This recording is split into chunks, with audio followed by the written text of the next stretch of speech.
It's Mike Quinn, Present. Kelly Rumpus, Here. Christine Townsend, Here.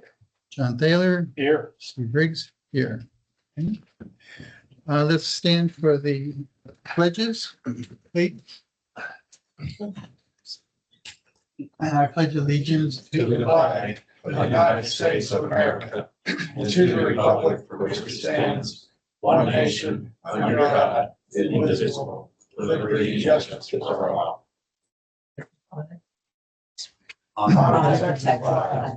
Pledge allegiance to thee, Texas, one faith, under God, one and indivisible.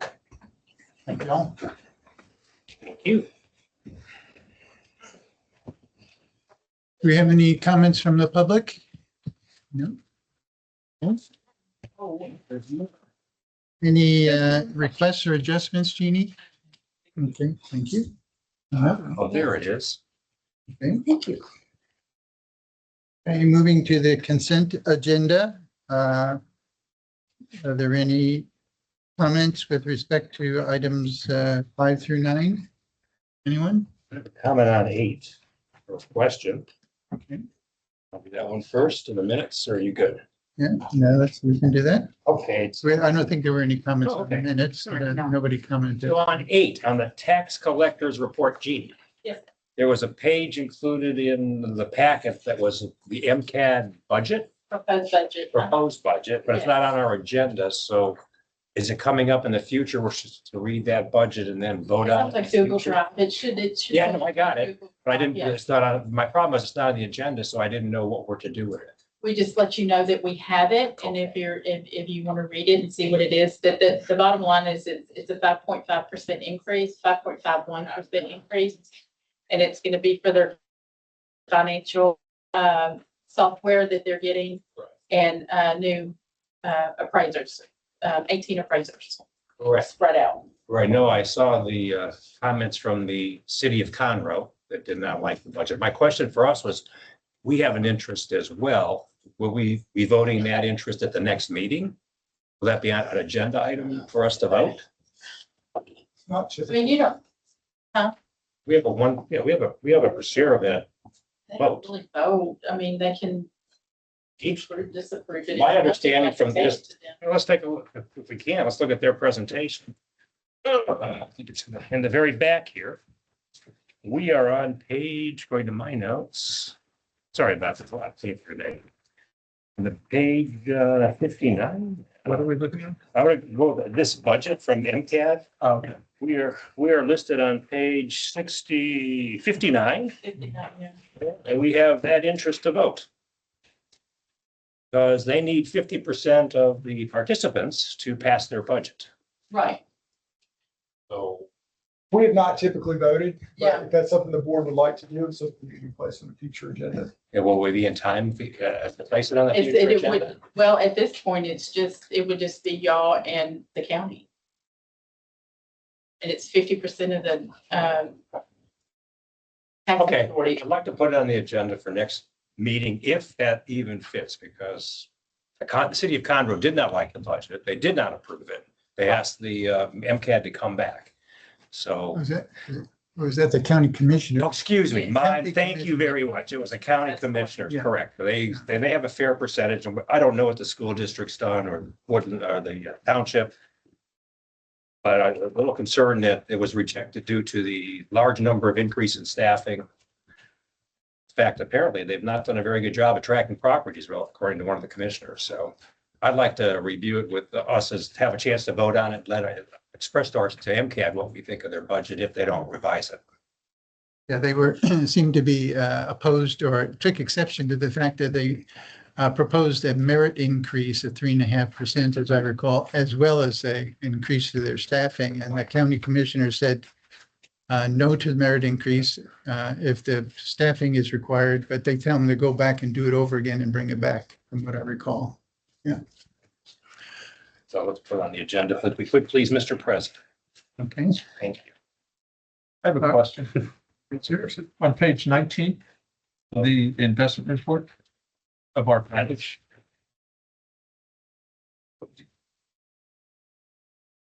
Yes.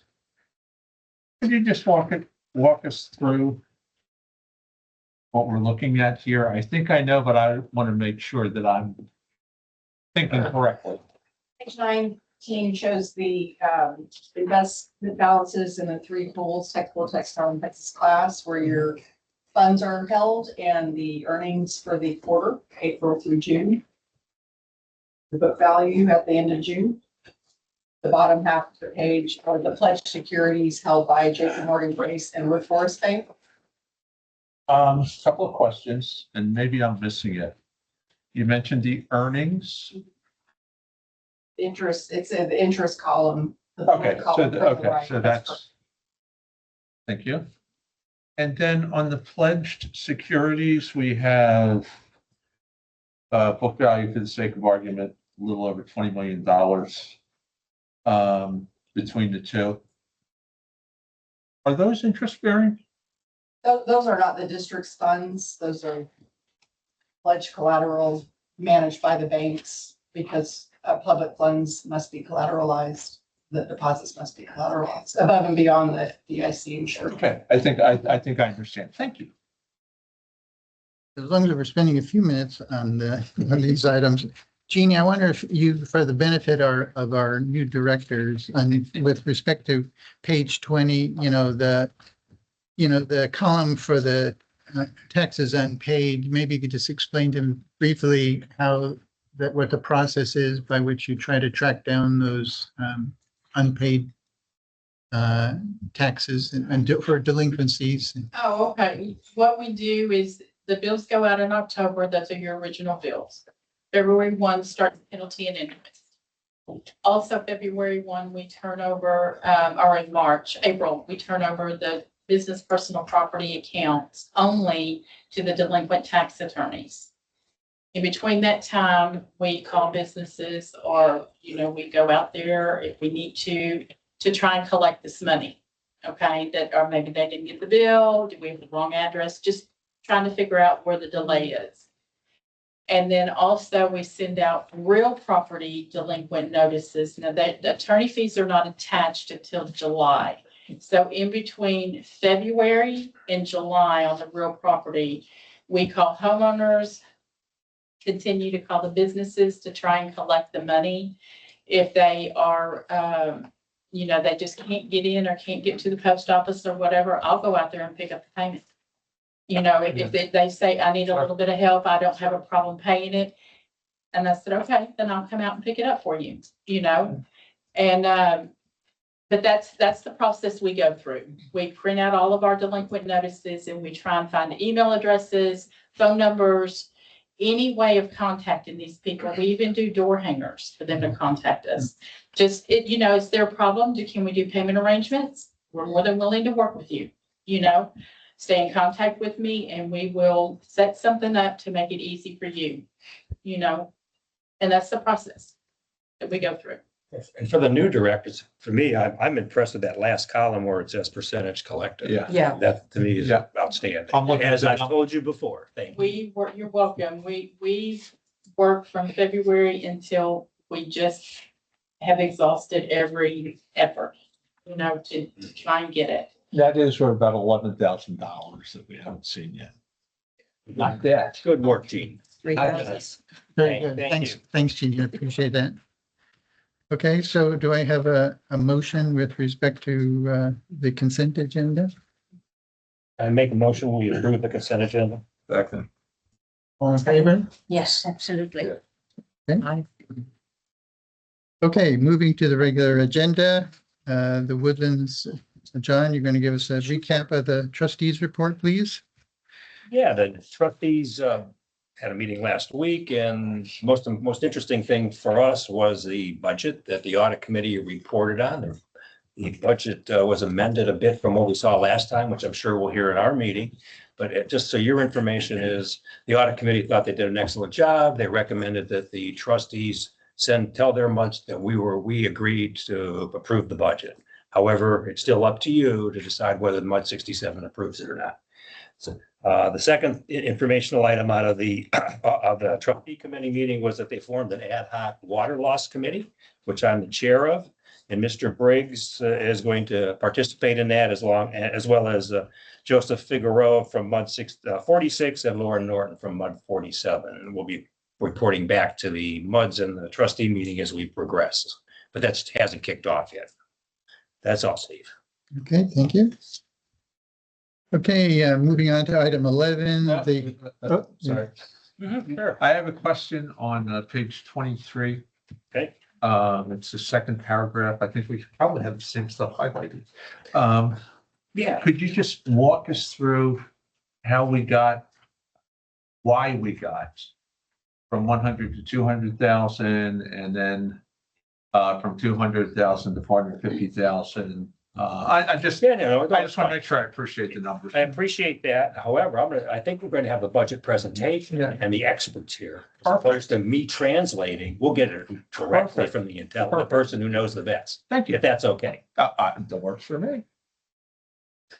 okay, we can have the Estuary Woodlands Division report, please. All right, well, just a couple items. One, in front of you, you should have a flash drive. That flash drive does contain all the MUD 67 contracts, as well as, yes, ma'am, that's it, as well as any studies, reports, information over the last couple of years that the River Authority has provided to the directors. So a lot of those are timelines that Ed put together, memos, stuff like that. So if you read it, have any questions, let us know. If you see something that may be missing, let us know. We're doing the best we can, but sometimes there's a lot of documents. The second item is a reminder on July 30th is the GRP tour of the surface water plant. If you're interested, let us know. If you're not able to make it, you want to attend a different day, let us know. We'll give you a one-on-one tour. So that's all I have unless you have any questions. I have a question. Yes, sir. On page 26. Mhm. My 26, I'm not sure what year 26 is. Wonderful. There was a jump in groundwater in March. That seems to peak and move away from the trend lines. Is that anything to be interested in?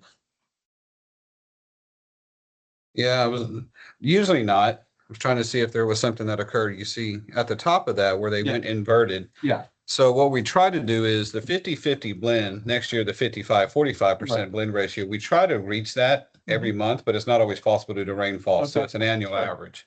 So I'm not exactly sure what occurred at that point in time, but sometimes, we need to, we have excessive rainfall. So therefore groundwater drops, surface water increases or vice versa. But If it's not too much effort, as a new guy. Yeah. And I know water is wet. Just be interested to know what caused that. yeah, not a problem. We'll look into it and we'll shoot it to Eric. Thank you. On page 27, I liked your new fiscal year 26 water loss chart. That was a helpful addition to the. That was Leah's idea. So she's to thank for that. That's very good. It's weird. Yeah. Yeah. Well, Well, we'll sort through. You guys are figuring it out. I don't know if we'll figure it out. We'll look at it and report back so you'll know what we learned. So the other question I had, and I don't know, it's just something we saw in the news, I guess, recently about Conroe City Council's approval of the Lone Star Groundwater Conservation District's proposed future conditions. Mhm. Can you shed some light on that, where they're, approve the modeled availability of groundwater from 97,000 acre feet to 199,000? Yeah. I mean, it's a little bit out of context, but I saw it in the news and I said, okay, well, what does that mean? It means that as they issue permits for groundwater wells, they will allow more groundwater pumpage. We were asked if we had an opinion and we took no position. Aubrey decided that they're the regulatory agency. They've done the studies that they supposedly know what's happening and how much water is available in the aquifer. And we just sell surface water. Good answer. Good political answer. I'd stay out of that too. It's controversial. Anyway, thank you. Go ahead. I don't have a fully formed thought yet on it. Page 34, just on the bottom there, elevated storage tank inspection. I don't know if you included the report in the floppy sheet or in the disk you gave me, the storage station. Highly doubtful I did. I can get that to Eric if we have. And I was gonna Okay. And Shelley, if you'll note that I just asked for that elevated storage tank inspection report. We'd also need to amend the trustee minutes because that was in their request as well, and I didn't see the minutes, just as a. Oh, okay. No worries, it's all good. You'll have it by the end of the day. Oh, boy, I love it. Thank you. You'll get that to all of us? I'm gonna get it to Eric and then Eric and Shelley. Last, Okay. I have one more question. Okay. Page 39, if you don't mind. Seems to be a lot of excess funds running around in the GRP budget such that revenues are significantly outpacing the budget revenues. Mhm. There's a lot of excess. What happens to that extra money at the end of the year? Does that go back? Does it stay in the GRP? That does stay in the GRP. Okay, that was that's all. I was just curious what you did with it. Some of those funds have been used to diffuse bonds over the last few years, refunds, stuff like that. Thanks. Any other comments or questions on this item? I don't know where it changes. Oh, It ends at page 41. I have no more questions. Well, I have a question on page 39. Maybe I've missed this somewhere, but see where you have the total past due receivables, 60 days plus of like $6 million. So Yeah, that's what I would ask. There is some litigation still in play. Yeah. And so that includes City Magnolia.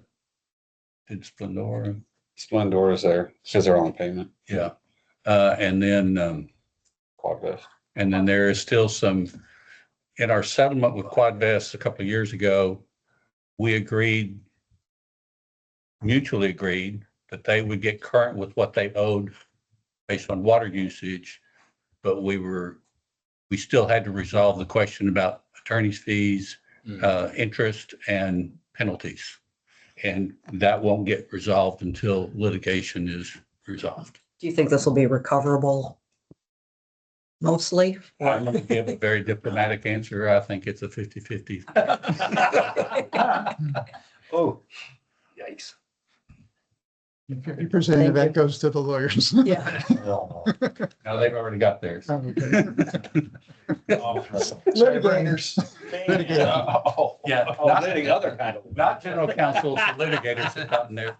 Okay. Now we're drawing They're distinctions. I plus. love it. Plus Okay, 50%. any others? Okay, No, let's that's move it. on to item 12. Consider an act on the SGRA Woodlands Division budget.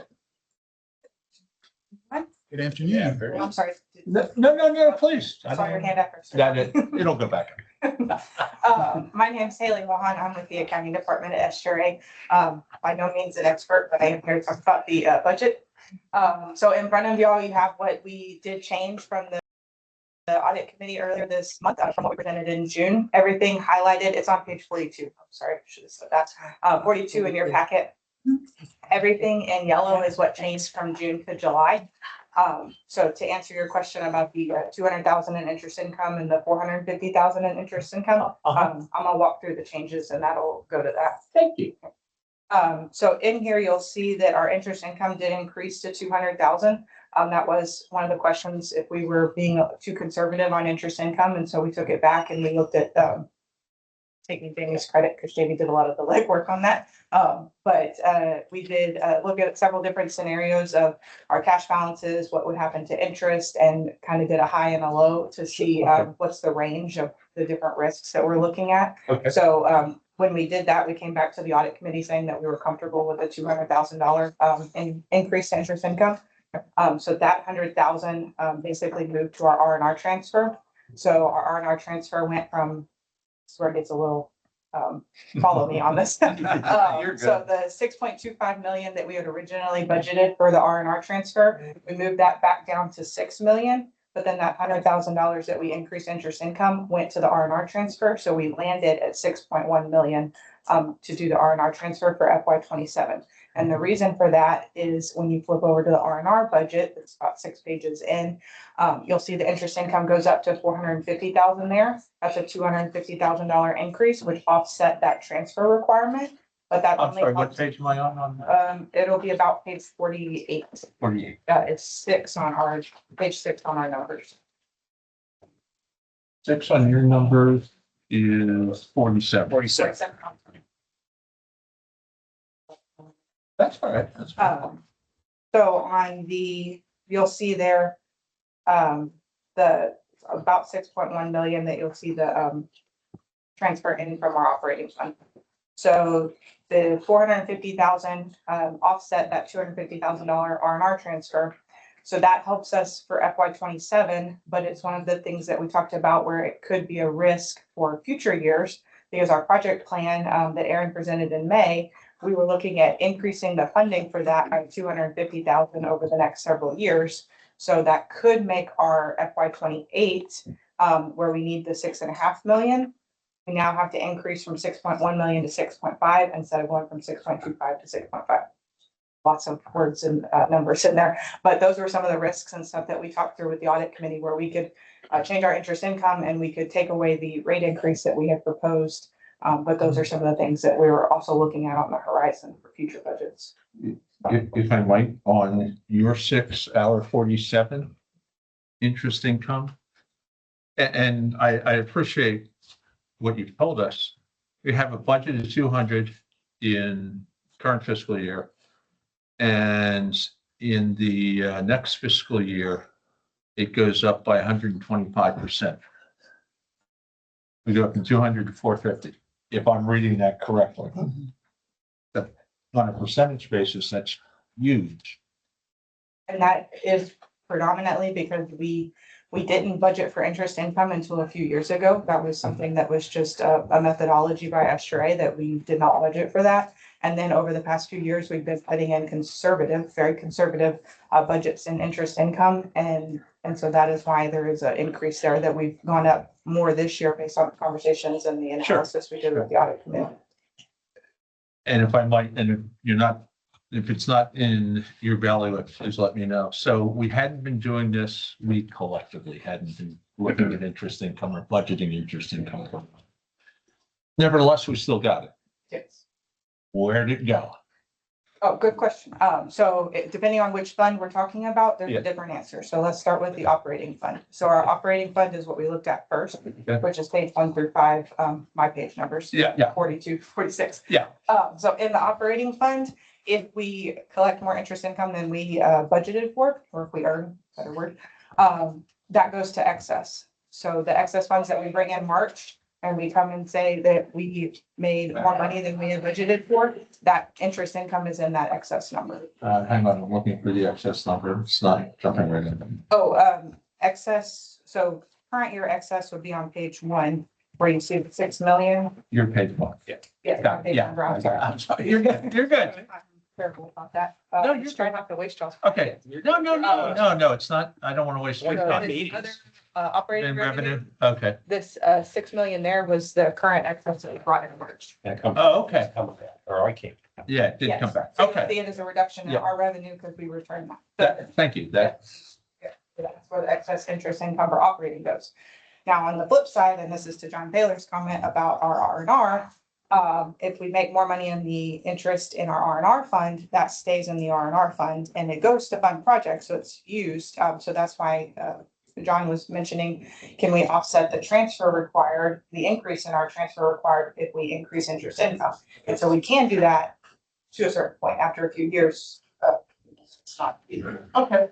but that is interest income operating goes to excess R&R, stays in R&R fund to fund projects. And if I might, on your page 4, under, there's actually going to be several questions throughout the meeting. Networking and SCADA, Yes. Periscape, excuse me. Big increase on a percentage basis and also a dollar basis. What's going on? So SCADA, they have equipment, so like same as IT, but Right. out in the field. So they do some replacement of their things on a more 5-year process. So I believe that is what is in here is a replacement of something. And I know I asked about it before I presented in June, and I can't remember exactly what piece of equipment they were looking at. Okay.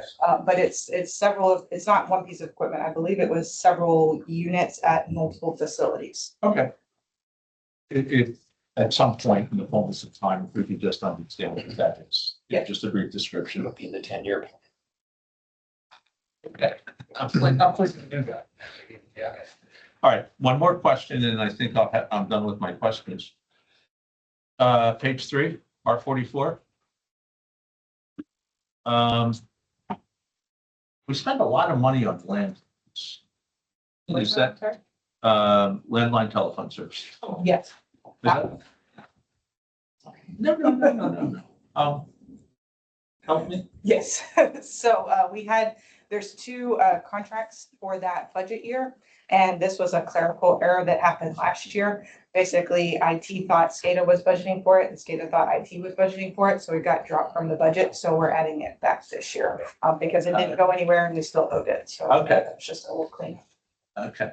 So the SCADA thought of that as for your equipment, communication, land communication. It is. So it's on all Yeah. 60, 65 sites. We have Yeah. multiple functions. And you're doing hard lines, not over the year. Combination of both of them, because you do need to have redundancy. Okay. Yeah. I'll come back to SCADA at some point, because I have more questions. Please. I had one question on R42, is maybe a trivial question, but down at the bottom, under management audit, I saw there was a budget item in fiscal year 26, but that didn't appear in any prior years and doesn't appear in 27. So is this something, maybe, I don't know, the scope of that particular audit, is this something that this happens every X number of years, you do it periodically, or what's the rationale there? So that's fine. It's not in previous and it's not in current budget that we did that last year. He's a Q requirement. 5 years cycle, is that what I heard? It is a TCQ requirement to do management audit. Okay. And every 12 years, we get sunset review. Any other questions on this item? Yes.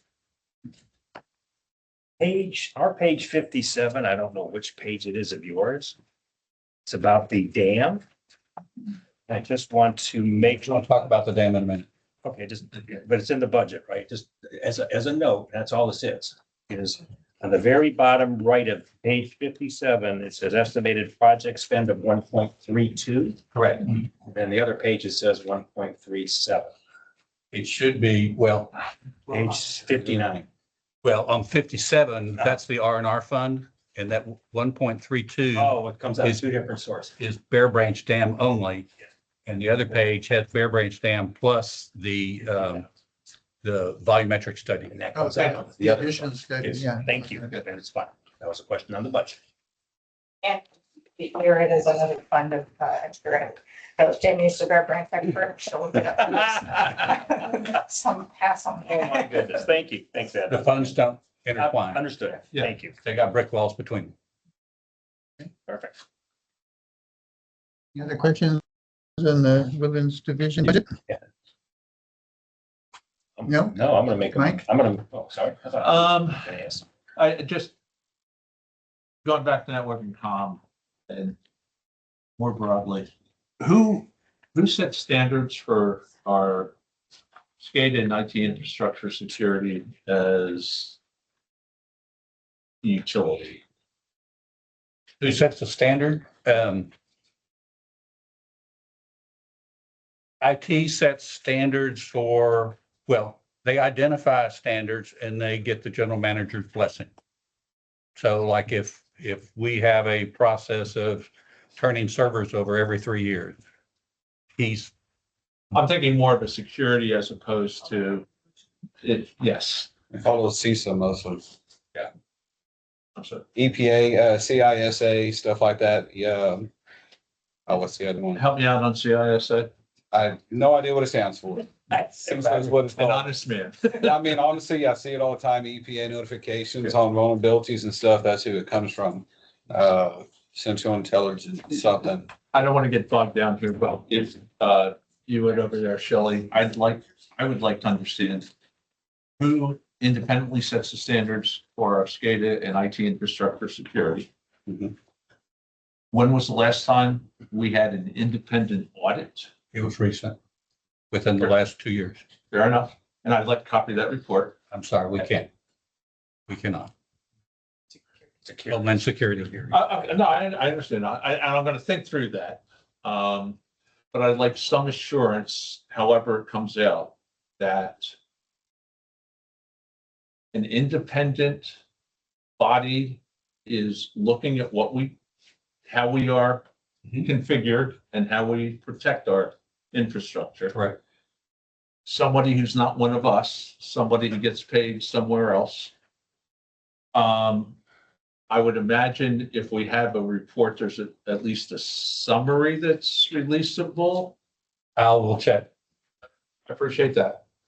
And then I'd like to know how often those independent audits occur.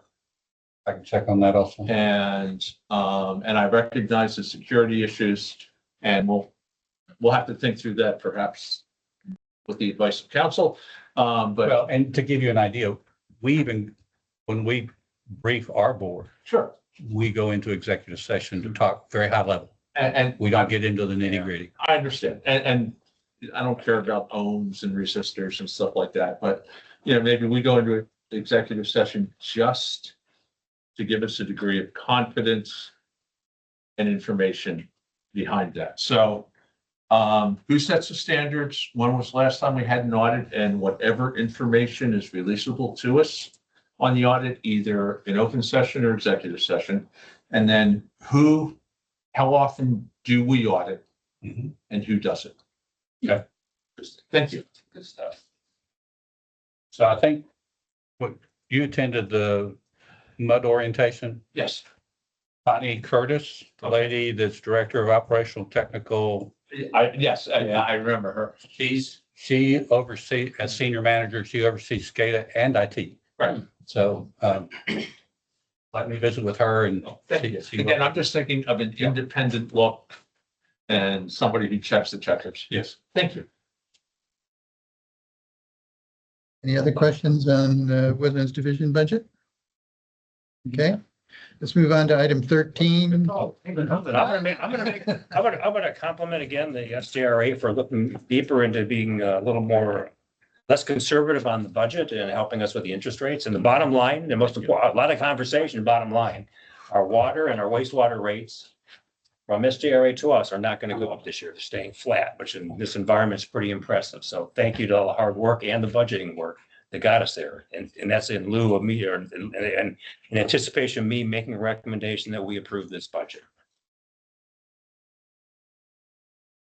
That's a motion. We do need That is a motion. Yeah, we need a motion to authorize your trustee to vote in favor. Do I have a motion? I just made, yeah, that's our motion. I second. That was a Okay, we all in long-winded one. favor? All in favor? Aye. Motion passes. All right, I'm gonna make it shorter next time.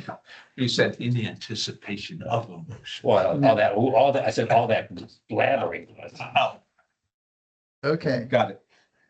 now for item 13, the Bear Branch Dam fiscal 26-27 budget and 10-year project plan. So we have three presentations. Jamie's going to talk about the budget. Brett Rayleigh is going to talk about the 10-year project plan, and then I'm going to do my goal is a quick summary of future funding needs for Bear Branch Dam modification. Thank you. As Ed said, I'm Jamie Lewis. I'm the controller with San Jacinto River Authority. Today, I brought Zach Middleton with me. He is the accountant that he does Highlands, Lake Conroe, Rowater, and Bear Branch. So although it's a small piece of his role, it's an important piece. So he's here today he's been with us 9 months, we determined yesterday. And so he's coming, getting a feel for MUD meetings, and maybe he'll do this next year. So we'll see. So he is Haley's counterpart. So Haley does Woodlands, he does Bear Branch. So Thank you. Thank you. all right, so if you will start on page 55, I have the Bear Branch operating budget. So this is the operations and maintenance activities that goes on through the flowage easement and at the Bear Branch Dam. This year, we are proposing $567,000 capital contribution.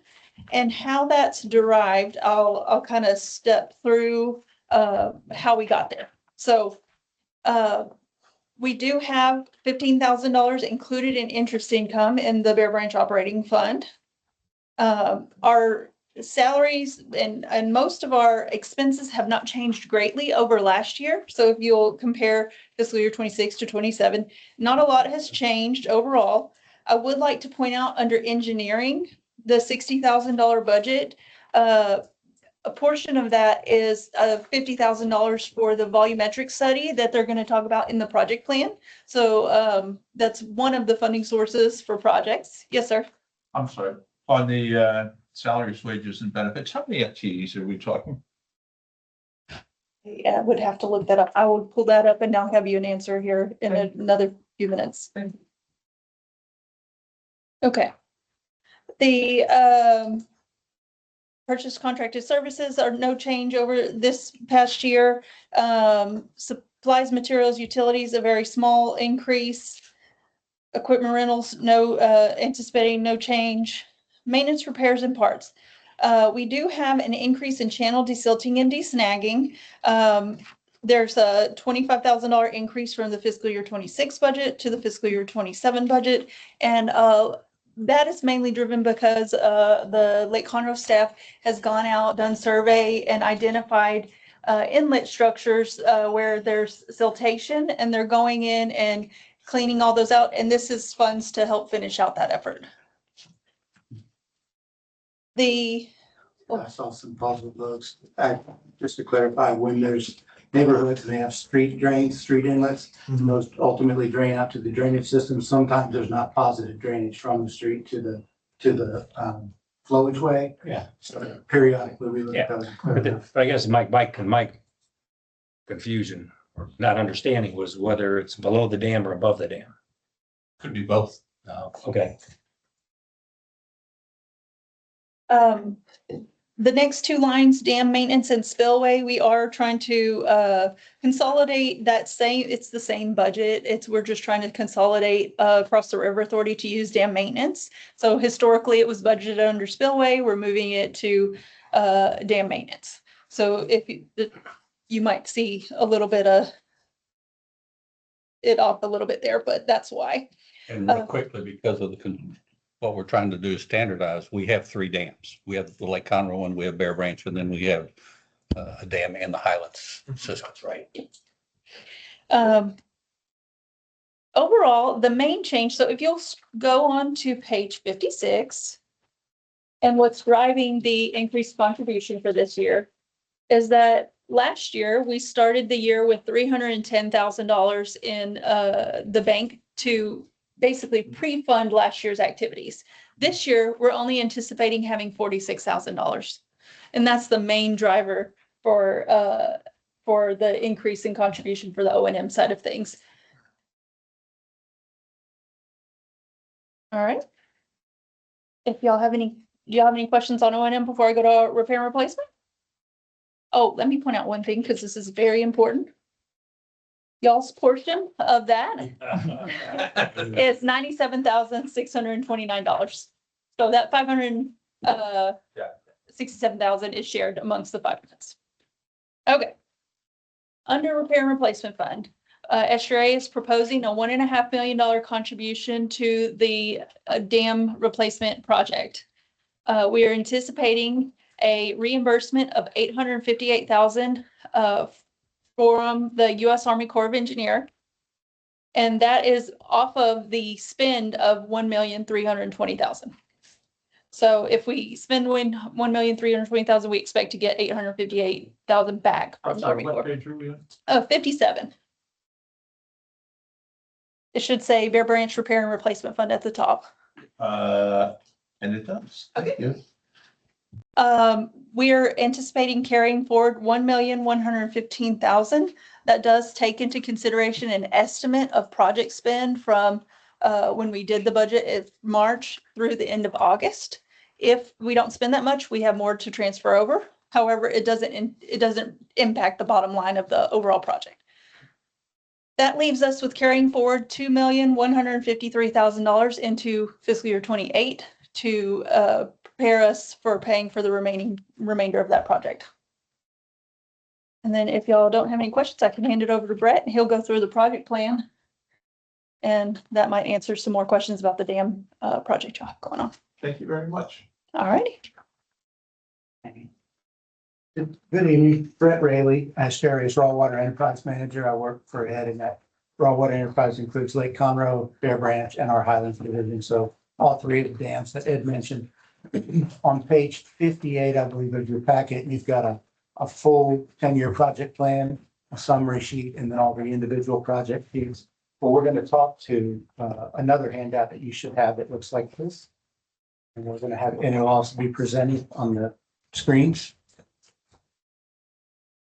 So if you would flip to the first page, well, this page here, so I'll just look through the screens on my note. So if you wanted to describe or lay out the Bear Branch Reservoir System, the agreement that you're one of the participants in the contractual agreement with SGRA is for operation and maintenance of the Bear Branch Reservoir System. And so the system consists of everything in yellow plus the red, which is the dam site itself. So you got the reservoir, the dam, which is a 12-acre site, and then about 9 miles combined of flowage ways from Panther Branch from 1488 to downstream of Gosling, from Alden Bridge to the confluence with Panther Branch, and then from the dam to the confluence with Panther Branch. And so that whole thing completes the system. And by the way, Jamie, we often refer to the flowage easement. Several years ago, we finally transferred all the property from the Woodlands Development Corp to SGRA, which was funded by the MUDs over a number of years per the contractual agreement. So SGRA owns that in yellow and feet. So I just wanted to describe the system itself, and it's part of the overall stormwater management plan for the Woodlands. As far as how we determine the projects, this is very similar to our other divisions. There's a number of ways. You get a maintenance report every month from things that the gentlemen have found out there, be it graffiti or whatever. So obviously notes that we make from that, we're required to do an engineering inspection through the state every 5 years. And of course, that always lends information, among which that part of that led to the dam project that we're going to talk about. And our own rehab and repair history, as well as surveys and studies and things like that, which I'm also going to talk about one. There we go. Thank you. This slide is just to orient you, especially any new directors, to the different elements of the spillway. So what you're looking at here is the Bear Branch Dam spillway. The dam itself extends much further to the left and right, which is all earthen. This is just the spillway portion. The soil cement that you see is on the upstream side. That's intentionally hardened to take wave action and things like that over the years. The center part is the service spillway, and that's where, when the water first starts to rise, that's the first channel that it's going to flow through. And then if the water gets to a high enough level, it will eventually engage the emergency spillway, which is more of an OG. It's around, you've seen it when you drove by, or you may have visited it when we did the tour. But anyway, it's an OG. And when water ultimately reaches that height, then it flows over the emergency spillway. So those are the different portions of the spillway.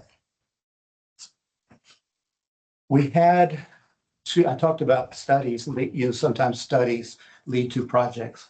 We had 2 successive TCEQ 5-year dam safety inspections that both suggested that the soil cement and the service spillway needed to be replaced within a certain number of years.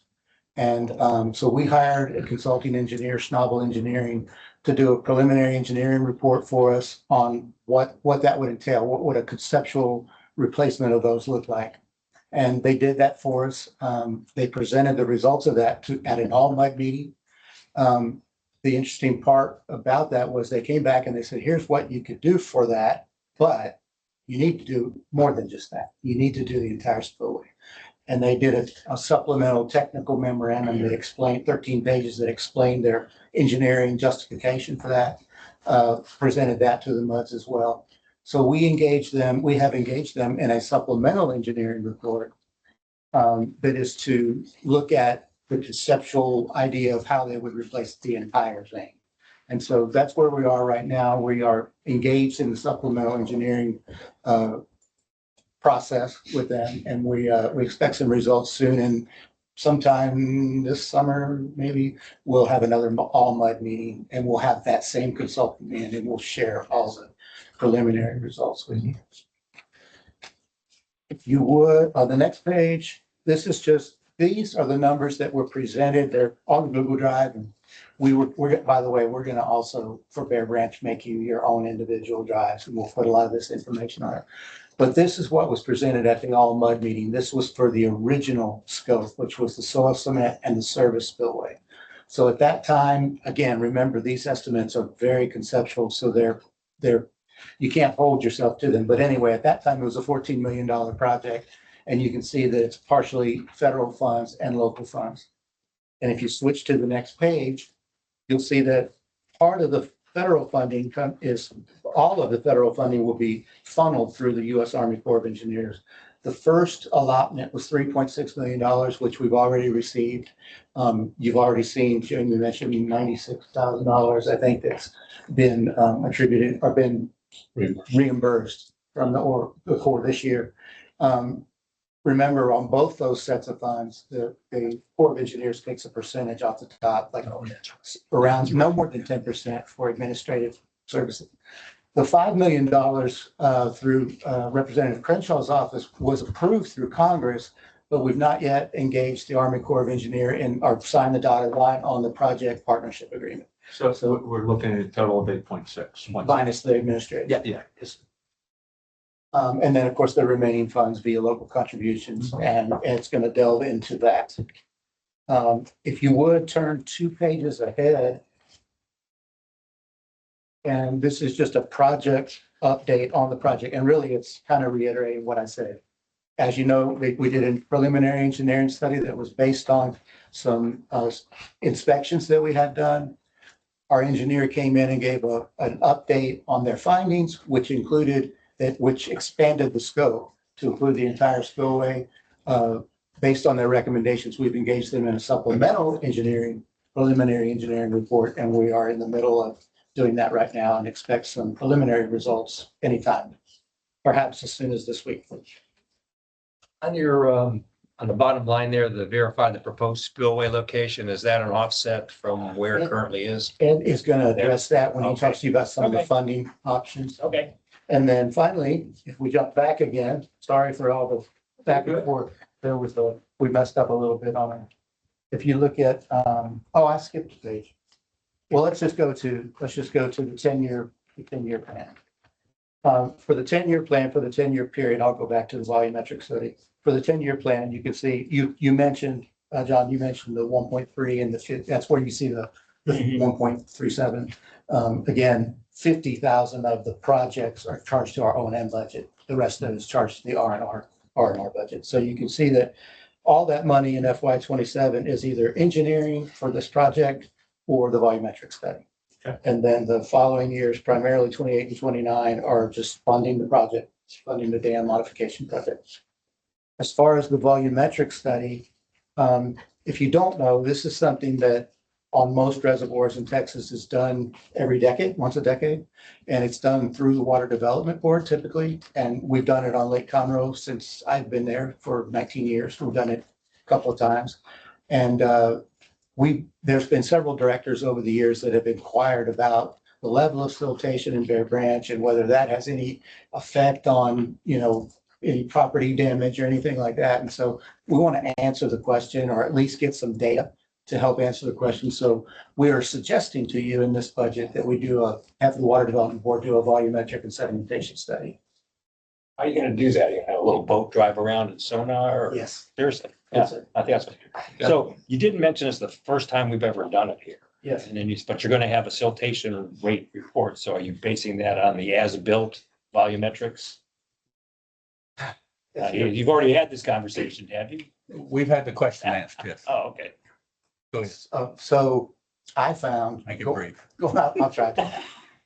That's hard for me. I found in some old documents, which we could make available. I found that there was notes in there that the original contractor did not excavate to the full permitted volume that was permitted by the state. For the How about the contracted volume? I think it was, it's a very good question. Contractor. It's a very good, did they pay them to dig it all out and they didn't dig it all out? Well, that's basically, you said permanent, got it. Right.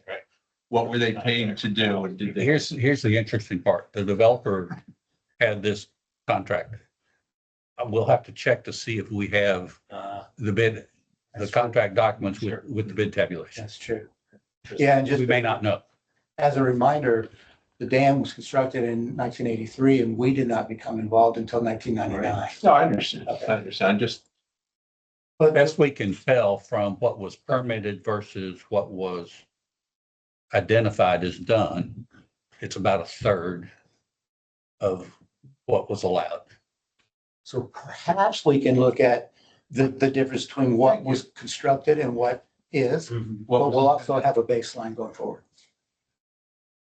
There's no sampling or coring.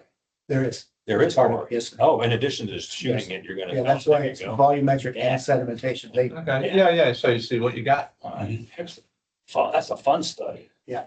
And No, I love that stuff. other than having directors ask about it, lately, we've had several residents ask Oh, about flooding that's occurred because of high intensity rainfalls.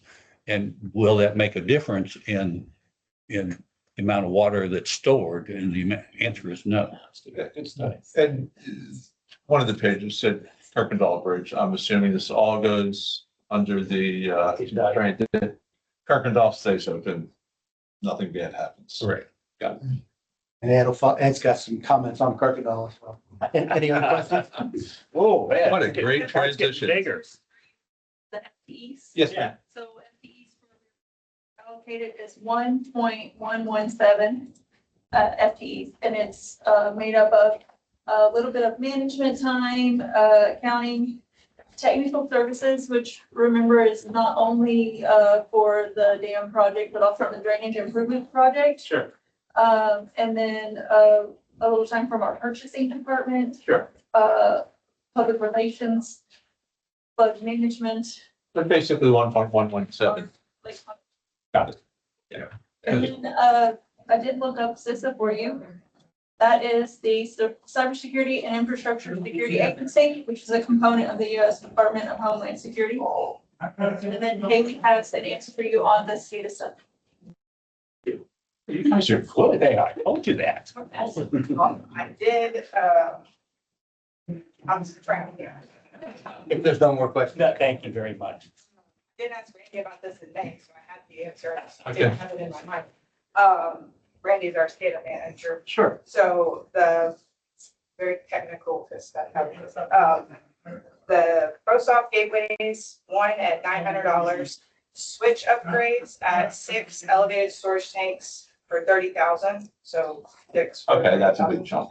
And then switch upgrades at 5 groundwater plants, 35,000, so 5 units for 35,000 total. So up to 60, yeah. And then 8 new freeway radio replacements, for 8,800 total.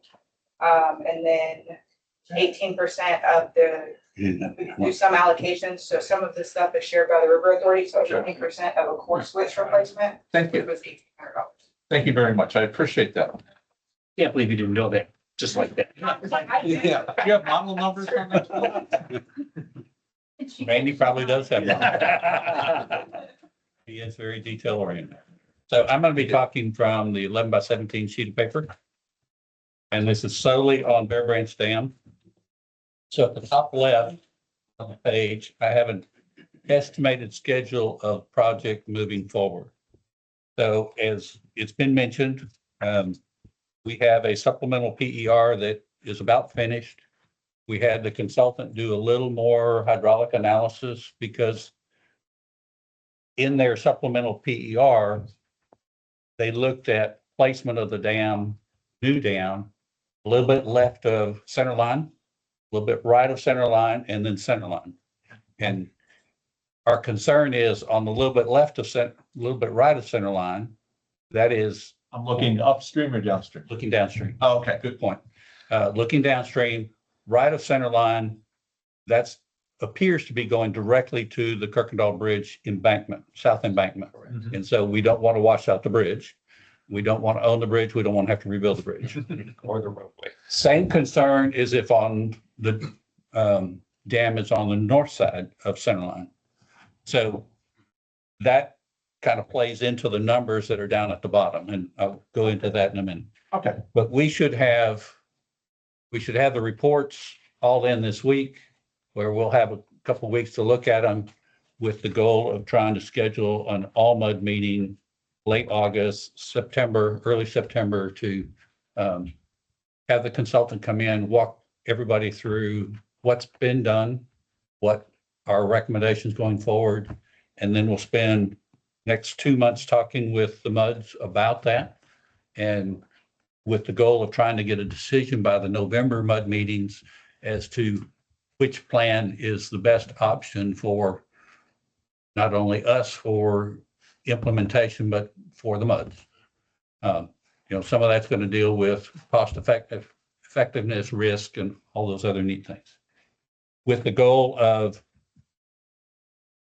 having a decision by the MUDs or a recommendation by the MUDs in November, where we have time to scope a project and have the consultant give us a proposal that we can take to our board in January to authorize final design. Take roughly 18 months to do final design, and so that gets you to June of 2028. And one of the key items here is we would have drawings, contracts. It would be ready to advertise for bid. And by law, we have to have funds in our account to cover the local share of cost before we can advertise the project.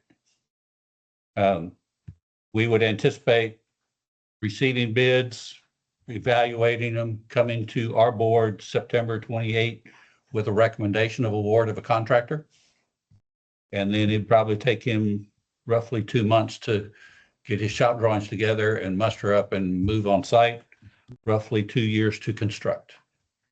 And some of it could be a little bit longer, it could be a little bit shorter. A lot of it's going to depend on which scenario is chosen. And the reason is, if you go left or right of center line, it's easier to do your care of water and manage storm flows during construction than if you center it on the existing center line, where you have to have more phases of construction and more care of water to move around. And center line is the current service spillway. Correct. So you sit down to about the bottom third of the page where it says estimates. You can see how the cost estimates have changed over time. The last two numbers delivered in June of 2026. One is where it's left or right of center line, and the other one is more like center on the project.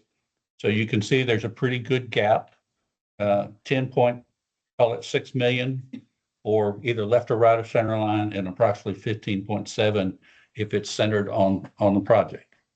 So we developed a chart, a table down below to give you an order of magnitude of what, if you authorize up to, if all 5 MUDs authorize the $1.5 million contribution for FY27, depending on what that ultimate project cost is, if it's 14 million, we would still need 3.2 million by June of 2028. If it's the 10.6, looks like all 5 MUDs are getting a refund if you allocate 1.5. And I'm not factoring in any interest earnings. That's the accounting group. That's not the engineering group. Or if it's the more expensive route, then it's almost a $5 million contribution by June of 2028, spread over the 5 MUDs. And you have the chart that shows you what the pro ratas are. And June of 2028 is it's 7-8 months into your FY28 budget. So you would really need to make a decision a year from this September to put money in, set aside money. Happy to answer any questions if you have any. I tried to make it quick. Good. Is there any more Fed money we can get? No, we tapped it. That was asked. We have a new congressional representative going into office in January. The previous or the current congressional representative would typically ask us in January, February of if we had a project we wanted to submit for earmarks. I know that Mr. Toast's, I'll say, attitude towards earmarks at the state level was not something he pursued. We don't know what his, I'll say, preference is at the federal level. Sure. That's a fair observation. So I'm hoping that he'll be brief, that that's an option. And basic timing is you submit to their office in February. They're getting several requests by several other agencies and entities wanting assistance. They pick and choose which ones they want to try and help. And then, so it's not until, so if it's February, it's not until the next December or January that you actually hear whether it got approved or funded. Now, you might hear it got put into a bill a little bit earlier than that, but you won't hear till late in the year after the new federal budget is already in play before it got funded.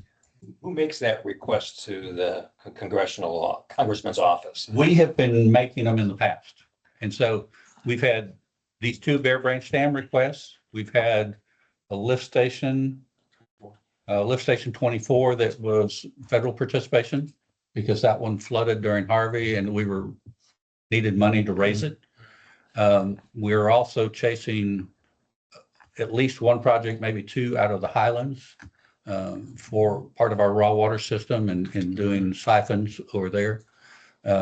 So we generally give him a list of 3 or 4 projects, and then Congressman Crenshaw would focus on flooding projects or projects that were impacted by flooding, at least with us. Yes. So we don't know what Mr. Toast's My preference. conversation with him is the same, that he's very concerned about flooding, given his congressional district. And he told me personally that it was one of his high priorities. Now, how this fits into the flooding aspect of that, I don't know. I'll have to figure that out, but he's very focused on that as well. So that's encouraging to me.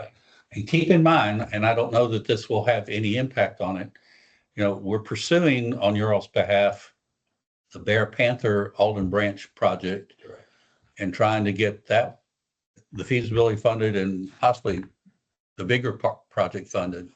So at some point, they may say, you've got enough. We just don't know. I understand. Yes, we don't know. Because that one's closer to, Yeah. that's a $20 million pursuit. Yep, good point, Ed. But we're happy to ask. Absolutely. And we'll just go from there. Any other questions? Thank you. Why not? It's a good start. We'll inundate you with a lot of Bear Branch stuff, and we'll try to have the flash drives for you next month. So you have a chance to read up before the all mud meeting. That's perfect. That'd be great. Thank you. Thank you very much. Moving to item 14, the supplemental agreement. Are we referring that? Yes. Yes, we're deferring that item. Okay. Item 15, Bear Branch, Panther Branch and Research Forest Drive Drainage Improvement Project. Yes, a little bit of update there. We did get, the Corps of Engineers reached out to us to confirm whether or not we were still interested in pursuing the CAP funding program with them, which we said absolutely. So we recognize that, they need to put that feasibility funds in their budget, which they're working on right now. So we anticipate that they will, place that feasibility funds in their budget so they can do that feasibility. Just as a reminder, we're looking for about 10 or 11 million dollars to bridge the funding gap, and this CAP funding program from the Corps of Engineers could potentially bridge that if the Corps does this feasibility and identifies that the project is partnerable to move forward. So that's the significance of this. So might not happen quickly, after October 1, that's their fiscal year, but at least if we can get it in their budget, that that feasibility can be done and we get that determination. That's the next biggest step for this project. So it won't hear much for a while on it, but I don't think, but we're hopeful it happens. So, thank you for the update. Okay.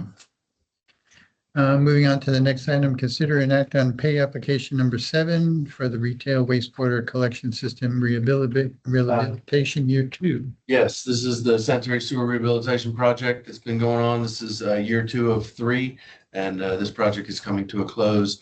We do have pay estimate number 7 in the amount of $244,663, of which MUD 67's portion of that pay estimate is $34,580. So I need board approval for that pay estimate number 7. Make motion that we approve paying. Second. All in favor? Signify by aye. Motion passes. Consider adoption of resolution concerning the project of developed district status for 2026 tax year.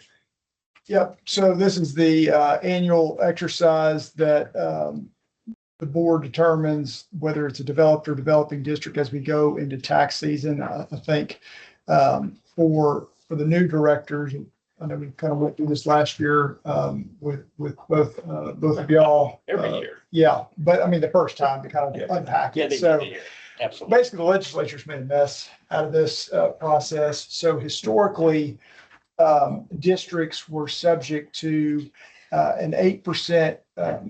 If you exceeded the amount of maintenance tax revenue that you generated in 1 year compared to the prior year, if that amount was over 8% increase in revenue from year to year, then voters could petition to force an election.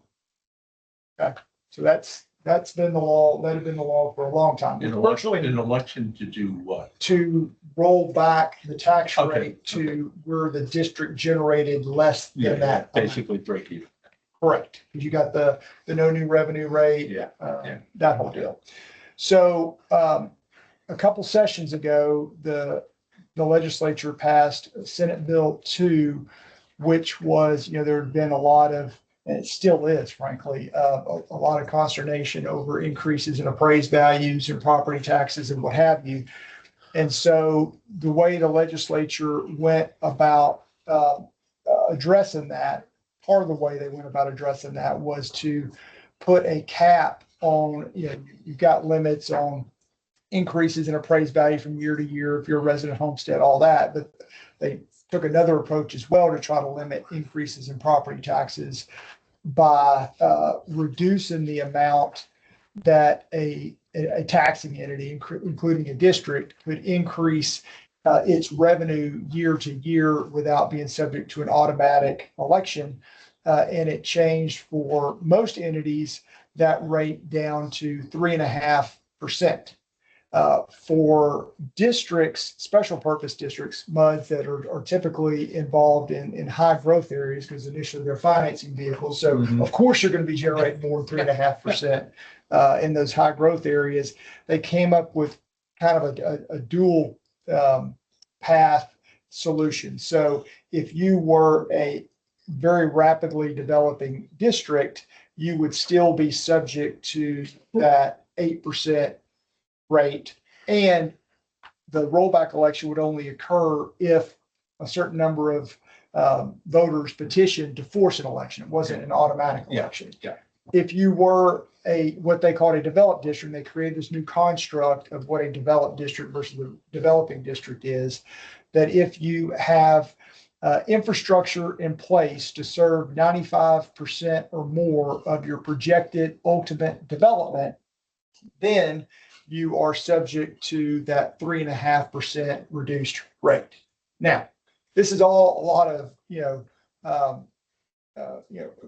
interesting stuff, but if you're in a position where you're going to be keeping your tax rate at the no new revenue rate or going down from there, which frankly y'all have been doing for a while, this is an academic exercise. We go through it, but in terms of the actual impact, if you're doing no new revenue or going down from there, you're not going up 3.5%, you're not going up 8%. So just keep that in mind.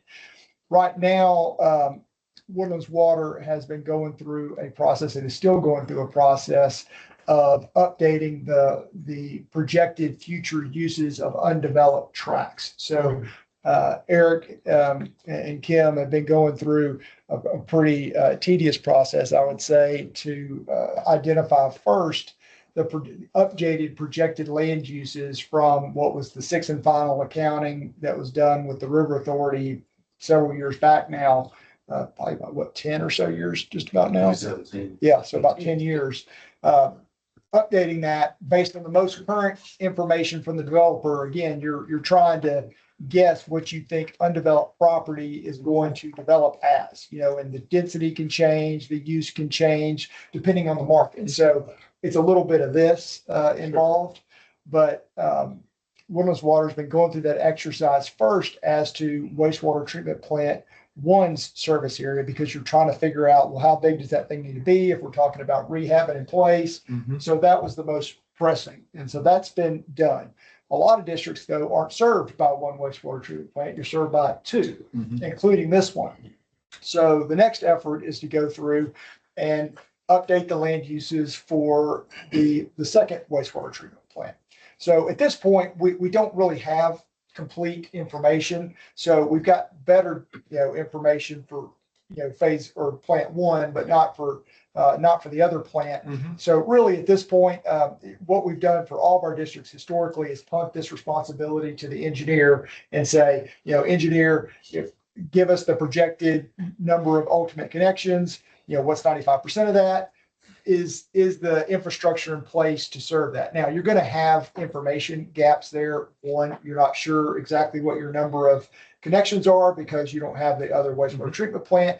Number two, what infrastructure is necessary to serve that is going to vary depending on what the ultimate use of that property is. So there are certainly gaps. And like I said, it's really not a great rubric to be working within from the legislature, but it's what we've got. So that's why at this point, we pretty much just defer to the engineer to complete the form, indicate whether the district is developed or developing, and we attach that to the resolution and note that the district's relying on that determination from the engineer in making its election as to whether the district's developed or developing. So long way of saying this district, nothing's changing. So in this context, how built out are we? How developed are we? I mean, you're pretty built out. Can you give me a number? I don't have it. No, I don't have. Again, part of it goes into need the other. That's why we need the SFDUE study. right. Yeah. We are undeveloped. Yeah, So no, we could have the higher rate. yeah, I'm just curious how close we are. Yeah. Okay. Well, yeah, once we get the other wastewater treatment plant done, you gotta get Do we that. have a timing on that, Eric? End of the year. End of the year? Which year? I got caught in a meeting one time with that and I go, oh yeah, he's right. I've been dragging that out. I'm assuming this year. I was trying to be funny, sorry. Pulling data now. Cool, that's great to see. Yes, I know it's a lot of work, so thank you. So I built you the clock. So telling you the time, we do need a motion to adopt the resolution. Oh, come on. Take a motion. Motion to approve? A second. Okay. All in favor? Aye. Thank you. Attorney's report. Yeah, so I've been telling all the boards, just a reminder, if you haven't completed your training on the cybersecurity and AI deadlines into next month. The other thing, just for this board, the discussion about the appraisal district. So I did pull up, nice when you got the Wi-Fi to be able to pull it up in here now. That looks like they're going to have a hearing. The appraisal district's going to have a hearing August 12th on the budget.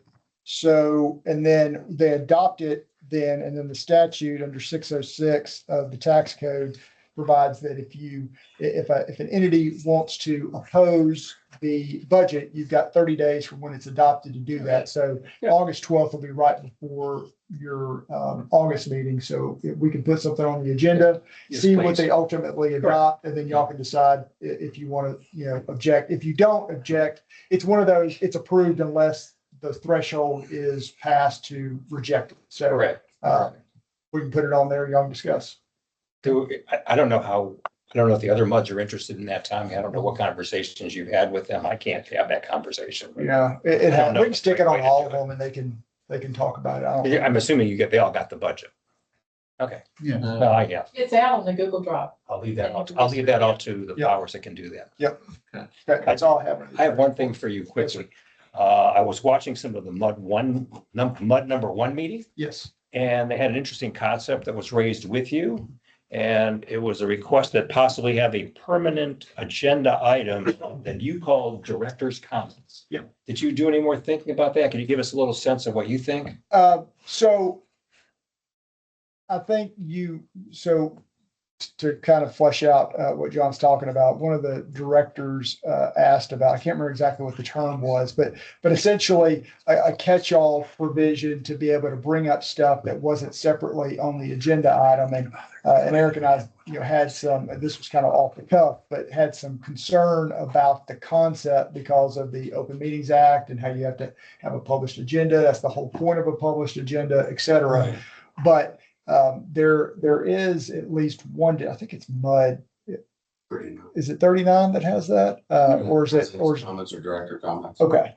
That you can have an item where, because you have public comments, right? When you're sitting up here as a director and, if a board member wants to be able to make comments, Yeah. you can put an item on there to allow you to make comments on a subject, just as though you were a member of the public. Can't deliberate it. It's a one-way street. Right. So somebody can't say, oh, that's an interesting idea. Let's talk about it. You can't do that. But what you can say is, why don't we put that idea on a future agenda and we can deliberate that. And if there's any action necessary, can consider action out of that. So I think for MUD 1, that's the approach we'll likely take. We've been in meetings since then, so we haven't talked about it, but I don't see why we would deviate from that approach to just have director comments. And if there's a topic brought up in director comments that the board feels warrants additional discussion or possible action, we would put it on a future agenda as a separate. Yeah. So I know you said we're pressed for time. Can we put that up? Should we put that on the future agenda so that we can have a conversation about it? Yeah. Let's put it on the next one. Please. Yep. We're good. Good. Thank you, Brian. That's all I got. Thank you. So we have our future agenda items. Nothing else for the future I think we have agenda? general manager. Oh, yeah, sorry. I'm sorry, John. I can do Kurt. that quick if you want. No, I'm sorry. It's, Apologize. General manager report starts on page 80. Page 80 and 81, you'll see a summary of the various new development and redevelopment projects that were going on. That's where we receive drawings, review drawings, go out and do inspections, et cetera, on things that are going on. So 203 of those are going on right now. And we had 27 inspections from those types of projects last month and about 1,500 work orders last month. So it was a pretty busy month for us in June.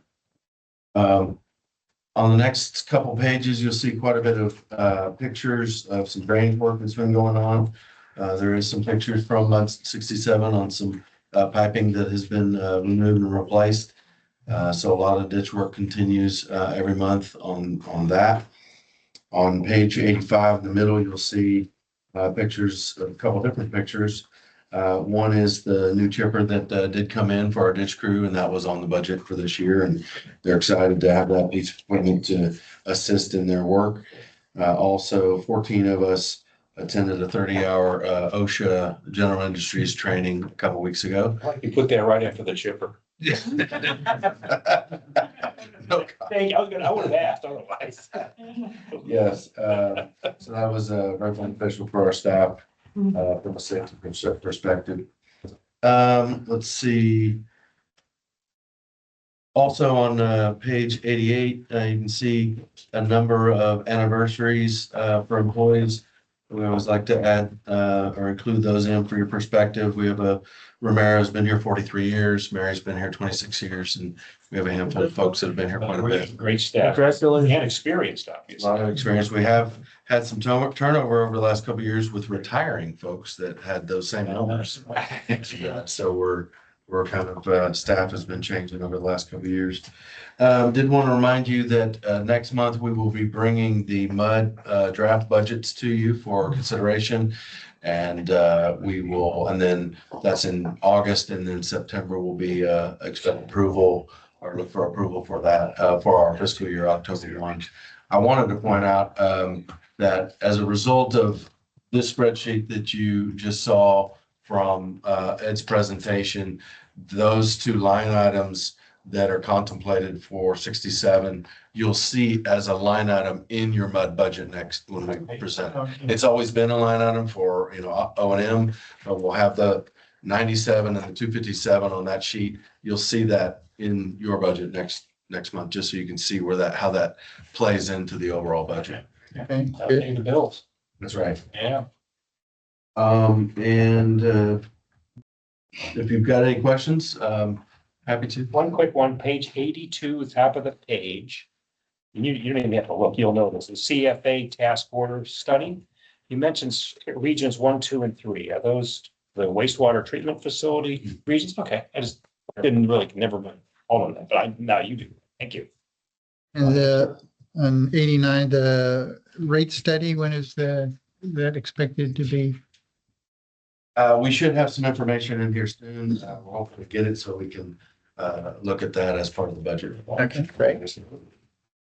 And going forward, so to your point on the regions, the regional look of it came about because we were looking at wastewater treatment plant number 1. Great. I think once we build the whole thing, I wouldn't necessarily look at it from a treatment plant regional perspective. I would look on it as a MUD per MUD. Recognizing that, yes, there are regions that are associated with the treatment plant, but we're going to look at it as a MUD per MUD per MUD region going forward, because that's the SFDU accounts that you hear about. I completely understand. Perfect. Page 89 investments, I hate to keep going back to this. I'm trying to understand. Total funds invested are 86.4 at the end of the month. Am I reading that correctly? Yes. Yes, right in the middle. Mhm. Yeah. And then we have the various rates and just doing an average rate, not a blended rate, just an average rate. Maybe we could talk about this next.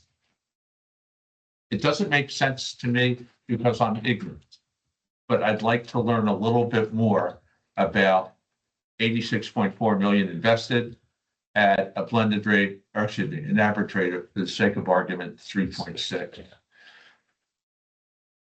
And what we might see on that on a monthly basis. And I understand where, but I'd like to, I just need more information on that. So perhaps we could put that on the next agenda to open that one up. Sure. Why don't we talk offline too? I think I can accomplish more that way too, just to get your questions answered. Be a little probably easier.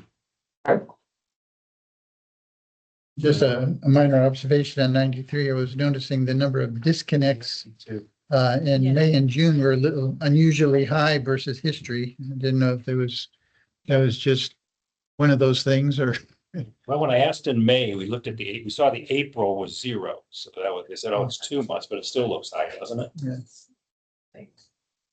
Who's doing that? Yeah, your number. Also need to be disconnected. Okay. So caught up in May. Catch up. Yeah, we didn't do cuts in April, so we caught up in June because there was, we were trying to get the correct number through the billing software. Okay. So add the May and June disconnects and make it a 3-month average. So is it okay? Yes. Okay, thank you. With that, quick update from communications, John? Right, yeah, I'll make it quick. Page 94 is your communications report. Just want to touch on a couple things there. So water quality reports did go out electronically in June. You will see a mail copy, or excuse me, a hard copy arrive in the mail here next week or so. Received. Remember, they're always online. And then on page 95, I just want to give you a report on the findings from the pilot program that we did with 5th graders at Tuff Elementary on water education, and water conservation. So we had a very thorough analysis of that program. Excellent results. Teachers were very engaged, very much liked the program, fully implemented it. We saw significant knowledge gains in students from pre and post testing. And then we saw really strong parent involvement as well, because the kids took these water conservation kits home. They installed water faucet aerators and shower timers and a number of things. Oh, nerdy stuff. I love Yeah, it. reported back on their water savings and the average savings per home for what they installed is about 8,000 gallons a year. What's your plan forward with your pilot? Ideally, we take to all the fifth graders within our jurisdiction. What do you need from us to help make that happen? Money. Oh, you got to bring this up at budget time, did you? Oh, you sneaky guy. Didn't want to think about that. One other question on the water quality thing. I got it. I have some technical degrees. I tried to read it with my glasses because everything was fine print. Is it legal for us to do something else in addition to that, which makes it much more palatable to our residents? We You have a do in addition, you can't change the Correct. actual. formula Understood. for No, I that appreciate that. boilerplate, But I mean, you But can do. man, here's a translation for those that would like one. We were just talking today about doing a reel, so a video walkthrough of that report. And level. Oh, that would be. Mhm. Something that's much easier to I was digest. thinking talking to me, because man, I look at that thing, it was tough. I feel you. Long story short, water is safe and meets. code. Amen. EPA code and all that. Thank you. That's the overriding. Yes, I should have said that at the beginning. I think I got that. So far in the school program, you developed the whole program and you deliver to the teacher and they present it, or you give them some orientation on it, or how's that all? Right, so we, being the River Authority, Woodland Water and the township, have worked on this together. We work with a third party called Tinker, and they implement these types of programs nationally. They worked with us to tailor their curriculum to our specific water system, in our specific area, our aquifers and so forth. And then they go in, recruit the teachers, get them prepped up on all the support materials. Sounds like a great With program. limited bandwidth, you know. That's where you start. You gotta get them there young. Yep. And the parents will get involved, the kids get involved. That's typical. That's really good. I like it. Thank you. Well, thank you, John. Brian, no closed session? No closed session today, no. Okay, so we do have our future items for the agenda. Okay, anything else? Anything else to add? Different. During these meetings, we have a number of requests that are going to be responded to later. Could we get a list of those requests? Summary of them? A summary of what we've asked for during the meeting?